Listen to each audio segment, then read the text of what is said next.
दोस्तों, लाठी पटकने से आग नहीं बुझती, बल्कि अक्सर आग और भड़क जाती है। और कुछ ऐसी ही गलती अमित शाह से हो गई है। दिल्ली के जंतर मंतर पर जिस छात्र आंदोलन को अमित शाह पुलिस के दम पर दबाना चाहते थे, खत्म करना चाहते थे, और उन्होंने आज ऑपरेशन किया भी। सोनम वांगचुक जो एक्टिविस्ट थे, भूख हड़ताल पर बैठे थे, उनको जबरदस्ती उठाकर एम्बुलेंस में डाल के अस्पताल में भर्ती कराया।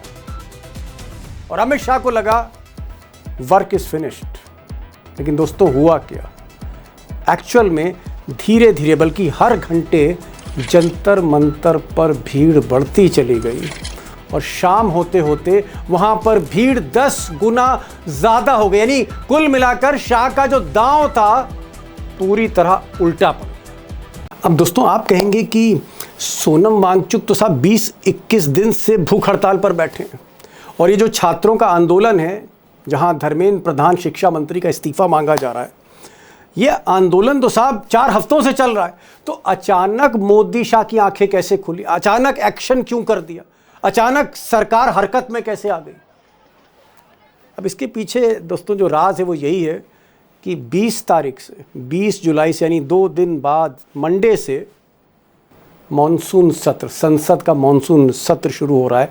और इस सत्र में, इस सेशन में मोदी जी कुछ इंपॉर्टेंट बिल ला रहे हैं, कुछ कानून बनाना चाह रहे हैं। ऐसे कानून जहां समर्थन की भी जरूरत है मोदी को, और अगर वो बन गए तो मोदी की कुर्सी और मजबूत हो जाएगी। और इत्तेफाक देखिए कि सोनम वांगचुक 20 तारीख को जंतर मंतर से एक बड़ी मार्च कर रहे हैं, जो संसद का घेराव करना चाहती है। और दुर्भाग्य देखिए गुजरात लॉबी का कि जितने भी विपक्ष के सांसद हैं, पिछले 4-5 दिन में सब एक हो गए। कांग्रेस भी एक, आम आदमी party, TMC, DMK, Uddhav Thackeray की पार्टी, शरद पवार की पार्टी, तेजस्वी की पार्टी, अखिलेश की पार्टी, जो भी पार्टी है, सब लामबंद हो गई हैं, सोनम वांगचुक के पीछे खड़ी हो गई हैं। सबको धर्मेंद्र प्रधान का इस्तीफा चाहिए, और सब के सब छात्रों के इस आंदोलन को बैक कर। तो अब अमित शाह चाहते हैं कि इस आंदोलन को किसी तरह से दबा दिया जाए, और सांसद, विपक्षी सांसद चाहते हैं कि एक ऐसा मौका है जहां मोदी को नीचे झुकाया जा सकता है। तो टकराव होने जा रहा है 20 तारीख को, और क्योंकि संसद में अब ये जो पूरा जंतर मंतर का खेल है वो संसद पहुंचने वाला है। भले ही सोनम वांगचुक अस्पताल में, भले ही अमित शाह की पुलिस अब जंतर मंतर से सारे छात्रों को रात में खदेड़ दे या सुबह भोर में खदेड़ दे, लेकिन 20 तारीख को क्या होगा? संसद चलेगी तो उसके अंदर क्या होगा? और यही मेरा आज का सवाल है कि संसद जब अंदर चलेगी 2 दिन बाद, सोमवार से, तो क्या होने जा रहा है? और इसीलिए आज मैंने 2 बार के सांसद और सबसे प्रखर मुखर आवाज संसद में जो इस तरह के मुद्दे उठाते हैं, मोदी को मोदी के आगे बहुत कुछ कह देते हैं। संजय सिंह को आज मैंने बुलाया है। हालांकि बहुत मसरूफ थे मैंने, लेकिन उनसे सारी स्ट्रैटेजी जाननी चाहिए, सारी पार्टियों की स्ट्रैटेजी, कि अखिलेश के मन में क्या है, राहुल के मन में क्या है, अरविंद केजरीवाल के मन में क्या है, बाकी जो सांसद हैं, उद्धव ठाकरे, शरद पवार, इनके सबके मन में क्या है। और सबसे बड़ी बात, मोदी शाह कहां कहां गलती करते जा रहे हैं, और अब आगे क्या क्या होगा। संजय सिंह कहते हैं लाठी तो चल सकती है, लाठी चल सकती है। और एक बड़ी बात संजय सिंह ने कही, बोले लाठी खाने के लिए मैं तैयार हूं, जितनी लाठी पड़ जाए, लेकिन संसद तक ये मामला पहुंचेगा। ये जो मार्च है 20 को, सोमवार को, ये संसद तक पहुंचेगी, क्योंकि असली घेराबंदी मोदी की वहीं होने जा रही है। सुनते हैं संजय सिंह को। आज बहुत कुछ वो बोल गए बोलते बोलते। संजय जी, मेरा जो पहला सवाल है कि आज क्या अमित शाह बड़ी गलती कर गए? क्योंकि जब से सोनम वांगचुक को जबरिया घसीट कर अस्पताल में दाखिल कराया गया है, जंतर मंतर में भीड़ बढ़ती जा रही है, बढ़ती जा रही है, और अब आप कह सकते हैं कि पूरी तरह से जैम पैक हो रहा है। तो क्या अमित शाह या मोदी सरकार गलती कर गई सोनम वांगचुक को वहां से हटाकर? देखिए, पहली बात तो ये कि इनको ये लगा था कि ये आंदोलन ज्यादा बड़ा बनेगा नहीं, इसलिए इन्होंने अलाउ किया, और फिर वो धरना अनशन में तब्दील हुआ। सोनम वांगचुक जी का अनशन 1 दिन, 2 दिन, 10 दिन, 15 दिन, ये लोग कोई केयर नहीं कर रहे थे। लोग भी नहीं आ रहे थे, 15 सच्चाई है। मैं भी वहां 2-3 बार गया, लोग लोग। भी नहीं आ रहे थे। हाँ, जी। लोग भी नहीं आ रहे थे। ये भी बात आपकी सही है कि लोग भी नहीं आ रहे थे। मैं धरने के 7वें 8वें दिन वहां पे पहुंच गया था। लेकिन सरकार को तो यही लगा था कि जनता इनको इनकी हालत पे छोड़ देगी और ये आमरण अनशन पे बैठे हैं तो बैठे रहें। जैसे प्रोफेसर जीडी अग्रवाल के साथ व्यवहार प्रधानमंत्री नरेंद्र मोदी ने किया कि बार बार उन्होंने चिट्ठी लिखी थी अविरल और निर्मल गंगा के लिए, बांधों को न बनाने के लिए, और 111 दिन के बाद उनकी मौत हो गई। इनको ये लगा था कि सोनम वांगचुक के साथ भी शायद ऐसा ही होगा। वो मजबूर होके, परेशान होके, भूख से तड़प के या तो अनशन खत्म कर देंगे या कोई अनहोनी घटना घटेगी तो देखा जाएगा। लेकिन जब 20 जुलाई का उन्होंने आह्वान किया, वो जी। सरकार के लिए मुश्किल हो गई। जिस दिन मैं गया था उस दिन ही उन्होंने 20 जुलाई की बात की थी। संसद का सत्र 20 जुलाई को शुरू होना था। तो मैंने उस दिन, आपने देखा होगा, स्टेज से कह दिया था कि भाई 20 जुलाई से जो संसद चलेगी उसमें ये मामला तो जरूर आम आदमी पार्टी उठाएगी। और फिर उसके बाद आपने देखा कि वहां पे सीपीएम के लोग आए, सीपीआई के लोग आए, समाजवादी पार्टी के लोग आए, तमाम टीएमसी, फिल्म के, टीएमसी के लोग आए, डीएमके, हीरो डीएमके के लोग आए। डीएमके के उद्धव लोग तो ठाकरे। हमारे साथ ही गए थे। जी। उद्धव ठाकरे की पार्टी आई, राज ठाकरे की भी पार्टी के प्रतिनिधि आज पहुंचे और अरविंद केजरीवाल वहां पर पहुंचे। अरविंद केजरीवाल जी के पहुंचने के बाद कांग्रेस, जो पूरी तरीके से इस आंदोलन से अपने आप को दूर रखे हुए थी, वो भी फिर पहुंची, कांग्रेस भी पहुंची। तो अब सरकार को यह समझ में आने लगा कि यह आंदोलन बहुत बड़ा रूप लेने वाला है और 20 जुलाई को अगर संसद मार्च हुआ और सारी पॉलिटिकल पार्टीज के एमपी और नेता और जनता बड़ी तादाद में वहां पहुंच गई तो फिर इनको मुश्किल होगी। और इसीलिए इन्होंने जबरन एक तानाशाही पूर्ण रवैया अपनाते हुए सोनम वांगचुक के आमरण अनशन को जबरदस्ती उनको जंतर मंतर से उठा के हॉस्पिटल में एडमिट करा दिया। हालांकि मुझे अभी तक जो जानकारी है कि उन्होंने कोई अन्न ग्रहण नहीं किया है जी हाँ। और लगातार वो सरकार से यही कह रहे हैं कि भाई हम अपना अनशन जारी रखेंगे। उनकी पत्नी का भी इसी तरह का बयान आया है। जी। जी। दूसरी अच्छी बात ये हुई कि आंदोलन को मजबूती देने के लिए, बल देने के लिए जो इसके एक युवा चेहरे हैं, अभिजीत दीपके जी, वो उन्होंने अपनी भूख हड़ताल शुरू कर दी है। तो आज आप देखिए कि और बड़ी तादाद में लोग वहां पे पहुंचे। क्यों पहुंचे? इसलिए पहुंचे कि आप इतने संवेदनहीन कैसे हो सकते हैं?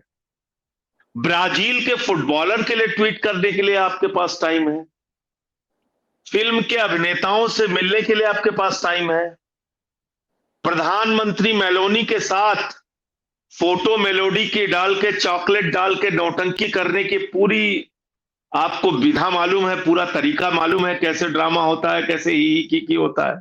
पूरी दुनिया की आप सैर कर रहे हैं और एक आदमी जो आपके दफ्तर से 3 किलोमीटर दूर बैठा हुआ है, उससे बातचीत करने की फुर्सत नहीं आपको। क्या गुनाह था सोनम वांगचुक का? भाई 93 पेपर लीक हुए हैं हिंदुस्तान में और उस 93 पेपर लीक में करोड़ों छात्रों का जीवन बर्बाद हुआ है। करोड़ों छात्रों का, उनका पैसा बर्बाद हुआ, उनकी पढ़ाई बर्बाद हुई, उनकी मेहनत बर्बाद हुई, उनके मां बाप की उम्मीदें बर्बाद हुई और उनके हाथ में लगा जीरो। तो वो ये कह रहे भाई पेपर लीक बंद करो। ये कौन सा अपराध है? एक शिक्षा मंत्री के रहते हुए लगातार पेपर लीक पे पेपर लीक हो रहा है। ये खत्म होना चाहिए। तो एक उनकी जो मांग थी उसको लेके सरकार का कोई प्रतिनिधि बात भी नहीं करेगा और उठा के उनको हॉस्पिटल में एडमिट कर दिया जाएगा। जी। इसके कारण से दीपक जी आज इतनी बड़ी तादाद में लोग पहुंचे हैं क्योंकि लोगों को अंदर से इस बात की तकलीफ थी कि एक तो सरकार कोई बात नहीं कर रही है और 21 दिन के बाद एक शख्स को जिसकी उम्र लगभग 60 साल है उठा के आपने अस्पताल में जबरदस्ती पुलिस बल का प्रयोग करके उसको एडमिट करा दिया और रातों रात आपने एक दिन पहले अपना पुलिस कमिश्नर बदल दिया। तो यही करने के लिए पुलिस कमिश्नर बदला आपने, यही कार्रवाई करने के लिए। शिक्षा बीजेपी की प्राथमिकता में है दीपक शर्मा जी। 1 लाख सरकारी स्कूल हिंदुस्तान में बंद हो चुके हैं। 1,20,000 सरकारी स्कूल ऐसे हैं जिसमें सिर्फ एक टीचर है। इस देश के अंदर 98,000 सरकारी स्कूल ऐसे हैं जिसमें बच्चियों के लिए टॉयलेट का इंतजाम नहीं है। 1,19,000 सरकारी स्कूल ऐसे हैं जिसमें बिजली का इंतजाम नहीं है।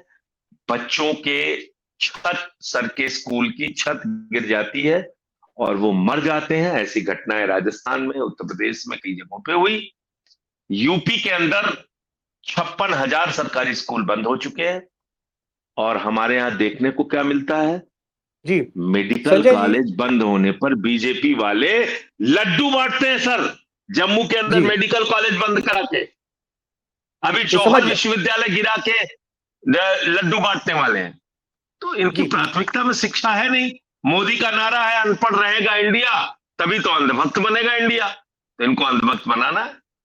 एक चीज संजय भाई पूछ रहा था, क्योंकि आप अन्ना आंदोलन में भी थे और हमारी आपकी तो मुलाकात ही वहीं से शुरू हुई। अन्ना आंदोलन को मैं कवर कर रहा था और आप मंच पर थे, और आज देखते देखते बरसों बीत गए। क्योंकि आप फुल टाइम पॉलिटिशियन है, धरना है, प्रदर्शन है, गिरफ्तारी है, बस में बैठना, चलो दीवाने कहाँ चले, जेल चले भाई जेल चले, ये सब में आपका कोई सानी नहीं है। आपको क्या लगता है, आपको क्या लगता है कि जिस तरह से आज वहाँ भीड़ बढ़ गई और पब्लिक ही पब्लिक है, बच्चे ही बच्चे हैं वहाँ पर, और बार बार अनाउंसमेंट हो रहा है, जब हम आप बात कर रहे हैं इस वक्त वहाँ अनाउंसमेंट चल रहा है, पुलिस लाउड स्पीकर से अनाउंस कर रही है कि यहाँ दफ़ा 144 लगी हुई है, इस जगह को खाली कर दीजिए, यहाँ पर आपकी मौजूदगी इलीगल है। क्या आपको लगता है कि सोनम वांगचुक को हटाने के बाद अब अगला नंबर अभिजीत का है, या जो भी बच्चे वहाँ बैठे हैं, पुलिस आज रात तक, कल सुबह 5 बजे तक, भोर में इनको हटा देगी? आपकी आशंका? जी हाँ, मुझे पता है कि वहां पे अनाउंसमेंट हो रहा है और कई पत्रकार भी इस बात का अपनी रिपोर्टिंग में जिक्र कर रहे हैं कि उस जगह को खाली करने के लिए धारा 144 लगा दी गई है और बार बार पुलिस वहां पे अपील कर रही है। देखिए, कहावत है विनाश काले विपरीत बुद्धि। तो अगर विनाश का काल आ गया है मोदी सरकार का, तो ठीक है, वो डंडे भी चला सकते हैं, वो वहां से आंदोलन को उखाड़ भी सकते हैं। लेकिन फिर क्या दलील देंगे? वो सुबह तो कह रहे थे कि साहब हाई कोर्ट का आदेश है कि हम हेल्थ की मॉनिटरिंग करेंगे, और जब हमने देखा कि वांगचुक साहब की तबीयत खराब हो गई तब इसलिए हम उनको हॉस्पिटल लेके गए। हालांकि ये बात सच नहीं थी, झूठ बोला उन्होंने। अब क्या बहाना लेके वो खत्म करेंगे? अब क्या क्या कह के वो इस आंदोलन को उजाड़ेंगे? वो अपने आप को ये साबित करेंगे कि वो हिटलर की राह पर हैं, वो तानाशाह हैं, वो नहीं सुनेंगे पेपर लीक का मुद्दा, वो नहीं सुनेंगे देश के करोड़ों नौजवानों की आवाज को, जी वो नहीं जी केयर करते सोनम वांगचुक अभिजीत दीप के। आपने गुंडों को भेज के आप देख रहे हैं वहां स्याही फिकवा रहे हैं उसके चेहरे पे, आपने देखा अभी। जी, हाँ और उस देखा। लेडी से पूछा गया, उस लेडी, तमाम गुंडे पीछे जाके हल्ला करते हैं, हंगामा करते हैं, और एक महिला तो आई जिसने स्याही फेंका। तो स्याही फेंकने वाली महिला से जब पूछा गया कि भाई आपको किसने भेजा है, क्यों आपने स्याही फेंका, तो कहती है जय श्री राम। तो भगवान श्री राम ने कहा ये सब करने के लिए। ये एक जी मतलब अजीब, मुझे तो कई बार बड़ी बेचैनी होती है ये सब देख के कि भगवान श्री राम का नारा लगा के, भारत माता का नारा लगा के इस प्रकार की गुंडागर्दी करने का इन लोगों को लाइसेंस किसने दिया भाई? जी किसने दे दिया लाइसेंस? संजय भाई, एक चीज तो और। ये जी वहां निश्चित रूप से कोई हंगामा करवा सकते हैं और किसी न किसी प्रकार से इस आंदोलन को खत्म करने की कोशिश कर सकते, क्योंकि मैं आपको बता रहा हूं बड़ा डर इनको 20 तारीख का है। 20 तारीख। इनको मालूम है कि 20 तारीख को पूरे देश से लोग वहां पहुंच सकते हैं, और उस बात को टालने के लिए, 20 तारीख के आंदोलन को टालने के लिए, संसद मार्च को टालने के लिए ये वहां किसी भी प्रकार का कांड कर सकते हैं। क्या आपको लगता है कि 20 जुलाई को, यानी मंडे को, आने वाले इस मंडे को सरकार परमिशन देगी? क्योंकि अगर परमिशन देगी तभी जुलूस होगा, तभी सांसद मार्च करेंगे। क्या सरकार सारे हथकंडे अपनाएगी कि ये 20 तारीख की सुबह मार्च ना हो पाए? और क्या आप लोगों की वो कोशिश बिल्कुल होगी? सारे हथकंडे अपनाएगी। मैं तो जाऊंगा वहां पे, मैंने तो ऐलान किया है कि मैं जंतर मंतर जाऊंगा आप 20 तारीख जाएंगे? के मार्च में। जी हाँ, मैं खुद जाऊंगा। मैंने और वहां अगर आपको जाके भी रोका गया बोला तब? है। नहीं, संसद, एक सांसद को संसद जाने से कैसे रोक सकते हैं आप? तो देखा जाएगा, जो होगा देखा जाएगा।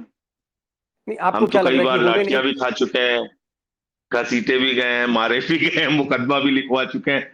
तो हमारे लिए खैर वो कोई नई बात नहीं होगी। लेकिन मैं आपसे कह रहा हूं कि इनको इस बात का डर है कि बड़ी तादाद में लोग वहां पे पहुंचेंगे, और संसद मार्च जो होगा उससे कहीं ना कहीं भाजपा बौखलाई हुई है। क्योंकि आप देखिए, इतने दिनों तक तो इनको कोई चिंता थी नहीं। 20 जुलाई के का जो आंदोलन की बात हुई, तो 20 जुलाई के लिए ये लोग परेशान हुए, वरना तो अभी अगर संसद का सत्र नहीं होता तो आप यकीन मानिए मेरी बात, ये 25-30 दिन तक कुछ नहीं बोलने वाले, कुछ नहीं जी। करते। एक चीज मैं और जानना चाह रहा था। जैसे मैं देख रहा था, सोनम वांगचुक के जो पिता थे, फादर थे, वो भी ऐसे ही धरने पे, आमरण अनशन पर बैठे थे। तो इंदिरा गांधी प्रधानमंत्री थी, वो गई, लद्दाख गई, उनको नारियल पानी वगैरह पिलाया, उनका उपवास तोड़वाया। भाई, मोदी के घर से सफदरजंग हॉस्पिटल 9-10 किलोमीटर है संजय जी। ऐसा नहीं हो सकता कि नहीं भाई, तो जब मोदी जी जब पाकिस्तान उतर सकते हैं, शरीफ साहब की शादी में जा सकते हैं उनके घर की, तो जो आदमी पाकिस्तान उतर सकता है बिना प्रोटोकॉल के अचानक, तो उस आदमी के लिए 8 किलोमीटर 9 किलोमीटर की दूरी कितनी है? मोदी जी जा सकते हैं। और मोदी जी अगर वहां जाएं, सोनम वांगचुक से मिलें, तो मुझे लगता है, मेरा कॉन्शियस कहता है कि सोनम वांगचुक भाई बातचीत करने के लिए क्यों नहीं तैयार होंगे? बिल्कुल संवाद होगा। और मोदी ना जाए, अमित शाह को भेज दें, किरण रिजिजू को भेज दें, किसी और मंत्री को भेज दें, तो बातचीत तो हो सकती है। और सोनम वांगचुक डायलॉग ही चाहते हैं। देखिए, थोड़ा कहने में बड़ा अजीब लगेगा लेकिन कह देता हूं कि हमारे प्रधानमंत्री इतने संवेदनहीन हैं कि, जिसको हम लोग, क्या है, कहावत है गांव में कि अगर मतलब ना हो ना तो कटी उंगली पे पेशाब ना करें। जी। नहीं बोलना चाहिए मुझे, लेकिन मन में इतना क्षोभ है इसलिए बोल रहा हूं ये बात। तो उनको कोई फायदा अभी दिखता नहीं है, किसी भी प्रकार का राजनीतिक लाभ नहीं दिखता। 1 साल तक इस देश का किसान सड़कों पर बैठा रहा। दीपक जी, आप भूल गए क्या? मैंने पार्लियामेंट में वो बिल फाड़ा था, मेरी बड़ी आलोचना की, मुझे सस्पेंड करके बाहर किया गया था, लेकिन मुझे गर्व है उस बात के लिए, मुझे कोई अफसोस नहीं है। क्योंकि मैं जो कह रहा था उसको 1 साल के बाद प्रधानमंत्री ने माना और तीनों काला कानून वापस लिया। शायद जब हम लोग हंगामा कर रहे थे, बोल रहे थे, कह रहे थे, अनुरोध कर रहे थे, उस समय बिल नहीं लाए होते तो 1 साल तक देश के किसानों को सड़कों पे नहीं बैठना पड़ता। 750 किसान शहीद हो गए, कोई फर्क नहीं पड़ा प्रधानमंत्री को। फर्क कब पड़ा? जब यूपी का चुनाव आ गया। आज की तारीख में कोई चुनाव है? किसी चुनाव की चिंता है मोदी जी को? और आज तो मैं एक वहां पे एक जंतर मंतर पे एक आंदोलनकारी था, उसकी बात सुन रहा था। मैं उसकी बात सुन के हैरान भी था और मुझे लगा कि कहीं ना कहीं ये बात तो ठीक कह रहा है। वो ये कह रहा था कि भाई एसआईआर हो गया, डिलिमिटेशन कराने जा रहे हैं ये लोग, और चुनाव में अब इनको पता चल गया कि जनता के वोट की हमें कोई जरूरत है नहीं, हम तो चुनाव ऐसे ही जीत जाएंगे।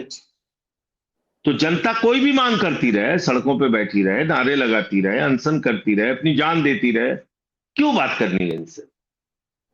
तो ये एक आंदोलनकारी की भाषा थी। जी। वो शायद आईटी प्रोफेशनल है, एक लड़का कोई, वो बोल रहा था। तो मुझे कहीं ना कहीं उसकी बात से लगा कि वाकई इतनी संवेदनहीन सरकार कैसे हो सकती है। जी। वो भी चलिए। इस बात से बेपरवाह है कि भाई ठीक है, लोग अगर मर रहे हैं तो मरे, हम तो चुनाव जीत ही रहे हैं, कैसे भी सोशल करके मीडिया जीत पे, रहे हैं। जी, सोशल मीडिया पे मैं देख रहा हूँ संजय भाई, खासकर बीजेपी की तरफ से कहा जा रहा है कि ये जो भी आंदोलन है, ये फेक एक एजिटेशन है, इसके पीछे आम आदमी पार्टी है। कुछ लोग तो ये भी कह रहे हैं कि संजय जी वहाँ सबसे पहले पहुँचे थे, फिर दोबारा केजरीवाल को आप लेके पहुँचे, तो संजय जी इनकी फंडिंग कर रहे हैं। इस तरह की बातें आपके बारे में हो रही कि सारी डोर जो है लगाम संजय सिंह के हाथ में, क्योंकि अच्छा, जंतर तो मंतर आपके घर से ज्यादा दूर नहीं है। बीजेपी वालों को क्यों नहीं पहुंचना चाहिए? उनके लड़के अनपढ़ हैं, उनके लड़के नहीं पढ़ते हैं, उनका पेपर लीक नहीं होता है। आपको पता है, एक बच्ची का मैं इंटरव्यू देख रहा था, वो मास्क लगा के इंटरव्यू दे रही थी। उससे पूछा बेटा मास्क क्यों लगाया है?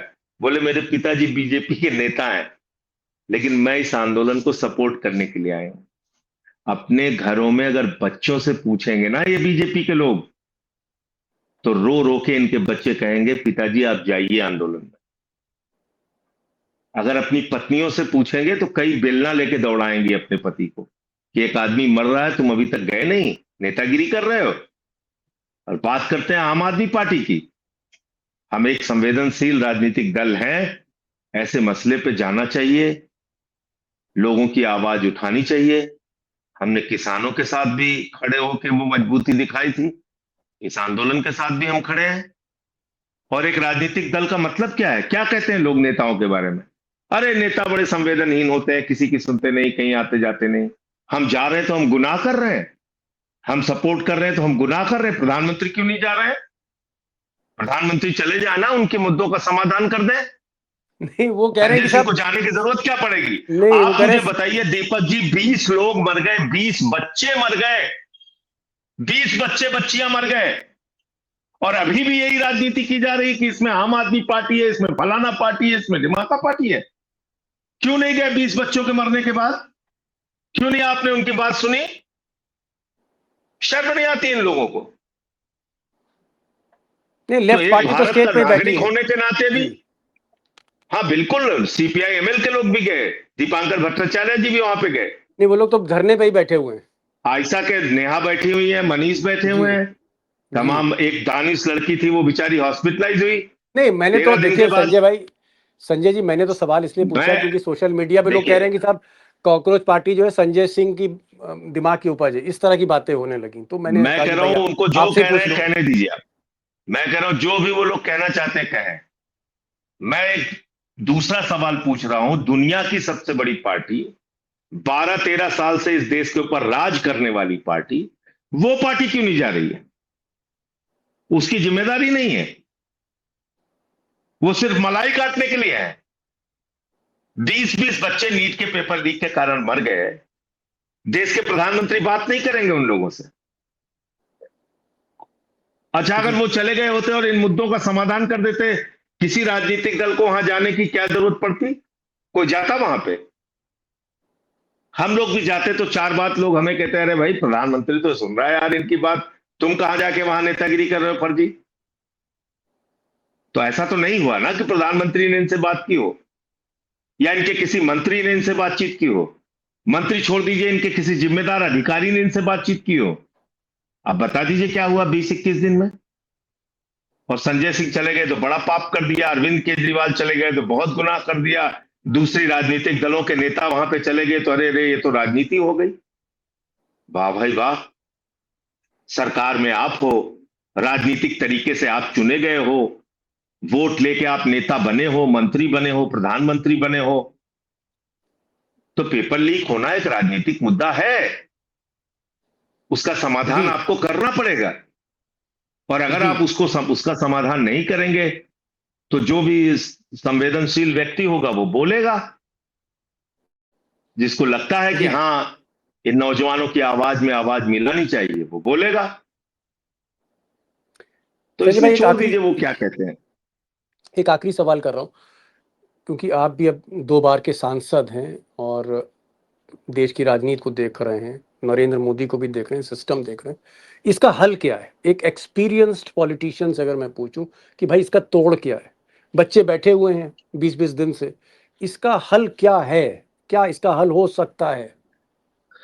देखिए, इसका हल दीपक जी ये तो कतई नहीं हो सकता कि एक आदमी जिसने भारतीय सेना के लिए ऐसा टेंट बनाया हो कि हमारे जवान -20 डिग्री सेल्सियस में भी आराम से सो सकें, एक ऐसा आदमी जिसने कमजोर बच्चों को पढ़ाया हो कि वो मेधावी छात्रों की दौड़ में शामिल हो सके, एक ऐसा आदमी जिसने लेह लद्दाख के लिए अनशन किया हो, लद्दाख से दिल्ली तक की पदयात्रा की हो, जिसने जेल की यात्रा की हो, एक ऐसे आदमी को आप चीन का एजेंट कहें, ऐसे तो समाधान नहीं कर सकता।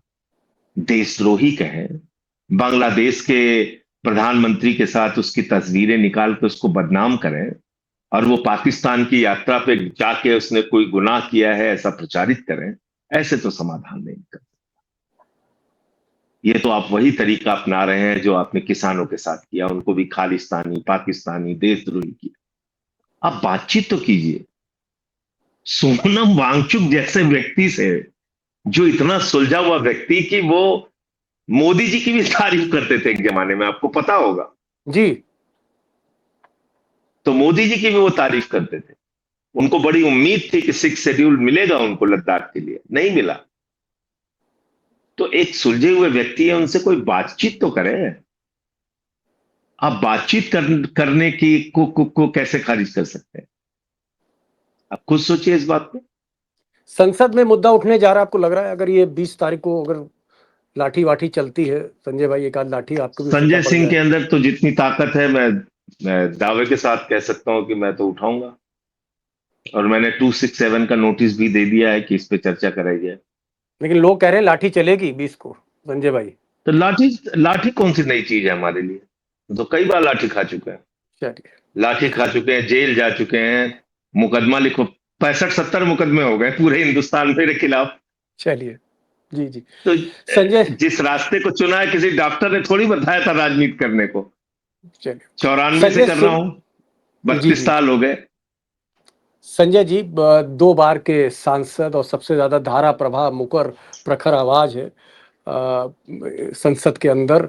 उनका कहना है कि भाई लाठी भी पड़ेगी 20 तारीख को, तो लाठी खाने को हम तैयार हैं। बहुत लाठियां खाई हैं, जेल भी हम गए, तो हम लाठी से नहीं डरते। I will go and join the march 20 तारीख को।